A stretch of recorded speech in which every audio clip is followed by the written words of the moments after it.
Hola a tots i totes, benvinguts a La vida en fora de lloc.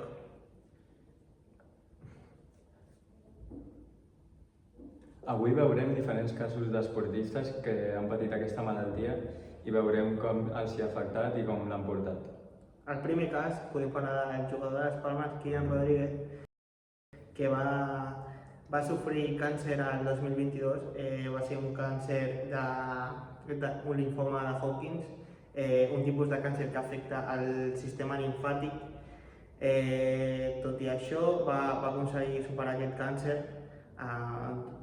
Un any va estar apartat dels terrenys de joc i quan es va reincorporar amb els seus companys als entrenaments i als partits li van donar una mala notícia al febrer del 2025 que havia de tornar a fer el procés de quimioteràpia perquè havia recaigut del mateix tipus de càncer. Això li va fer anar-se dels terrenys de joc fins aquest setembre, que va rebre la notícia que es podia reincorporar una altra vegada als terrenys de joc perquè havia superat el càncer.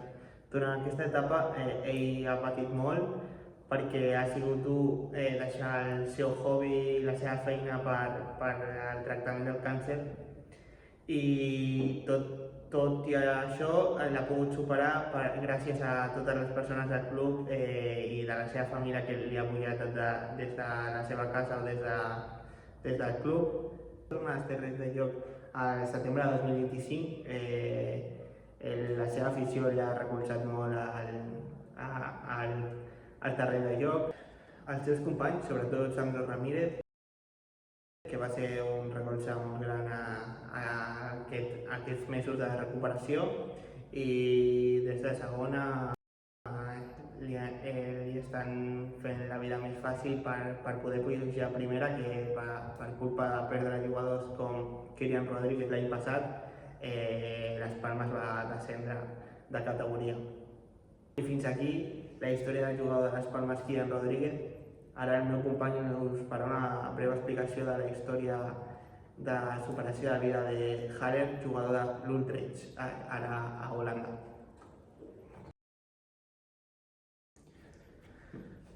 L'estiu de 2022, quan tot semblava anar-li de cara, després de fer una temporada espectacular a l'Ajax, li va fitxar el Borussia Dortmund i just quan havia de fer-se un nom al món del futbol i havia de demostrar qui era, es va trobar una pedra a la meitat del camí.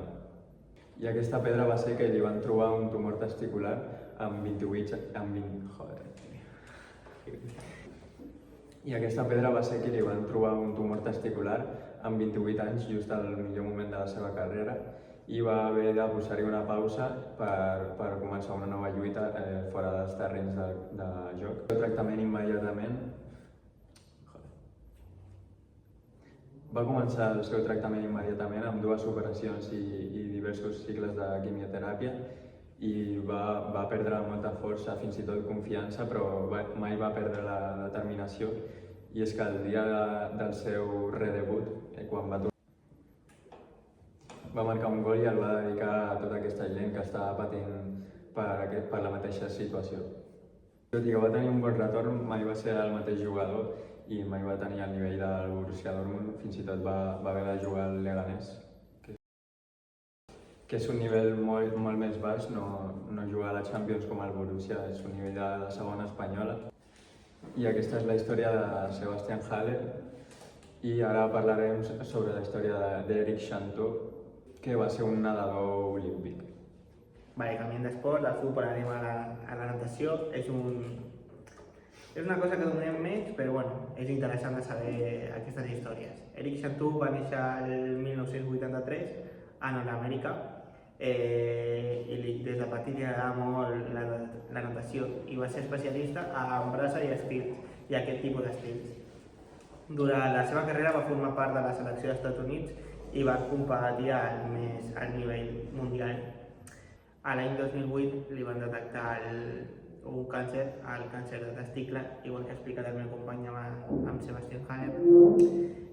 Just abans del Joc Olímpic tenia que prendre una decisió, anar o fer quimioteràpia i la seva recuperació. Per la seva tossuderia va decidir que anava als Jocs Olímpics.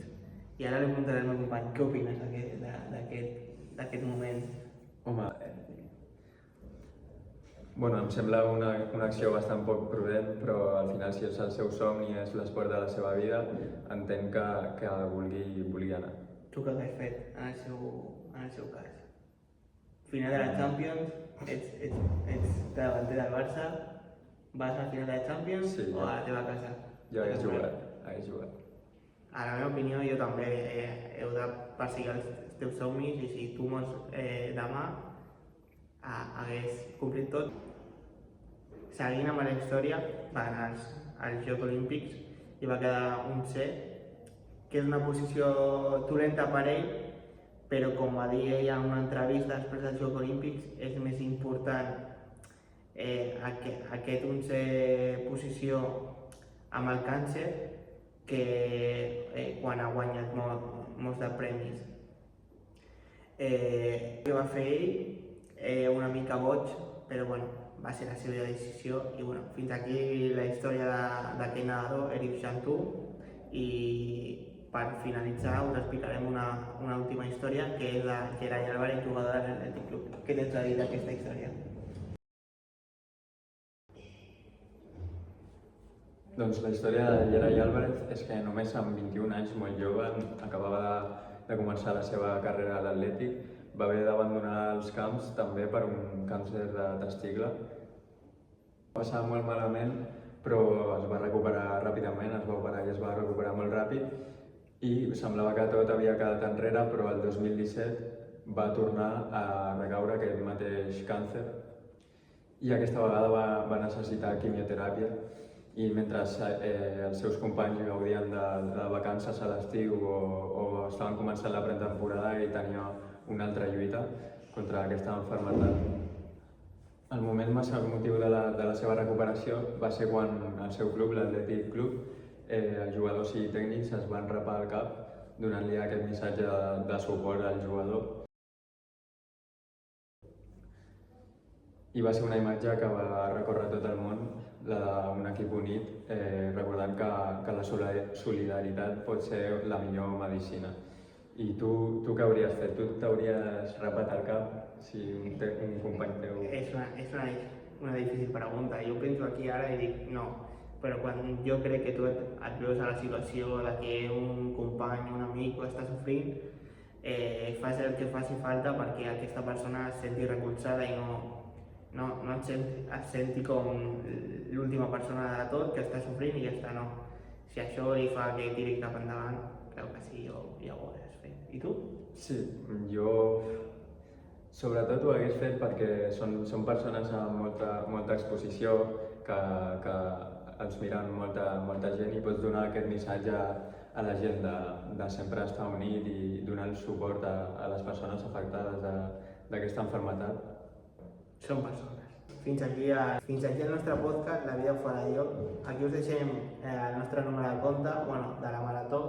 Per cada euro que fiqueu a aquest número de compte és una participació al sorteig de 2 samarretes firmades per nosaltres.